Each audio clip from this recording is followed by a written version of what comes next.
Attention!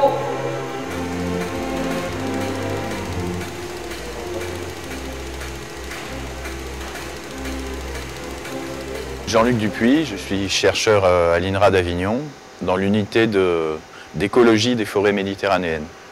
Et je suis responsable de l'équipe qui gère ce bâtiment expérimental.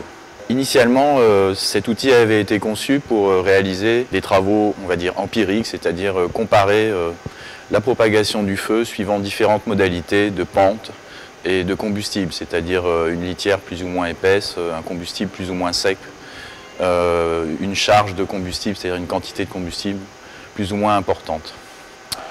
Aujourd'hui, nous accueillons dans ce bâtiment des équipes qui ont les moyens et les compétences pour réaliser des diagnostics de plus en plus complexes. En ce moment, des diagnostics essentiellement optiques, mais aussi des mesures de flux. Ces diagnostics sont importants pour pouvoir paramétrer et puis dans un deuxième temps valider des modèles de simulation sur ordinateur des feux de forêt. Donc à l'INRA, nous travaillons notamment sur le développement d'un tel modèle qui nous permet de mieux comprendre comment la gestion forestière, comment les travaux d'entretien influencent la propagation du feu et donc d'aboutir à de meilleures mesures de prévention des feux de forêt. Alors, dans ce hall expérimental, nous étudions la propagation des incendies sur des litières de combustibles végétaux avec la prise en compte d'effets de pente grâce à un banc inclinable que vous voyez derrière moi. Dans la configuration qui est présentée ici, nous allons réaliser un allumage en ligne en bas du banc expérimental pour provoquer la propagation d'un incendie jusqu'en haut de la litière.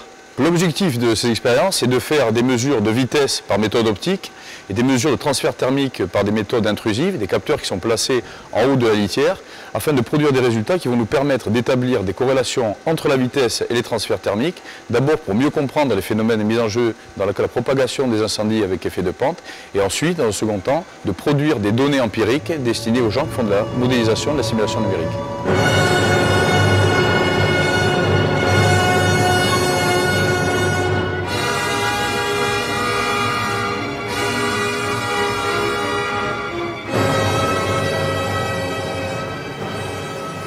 Front de flamme en pente se propage avec une hélice dans ce hangar à 600.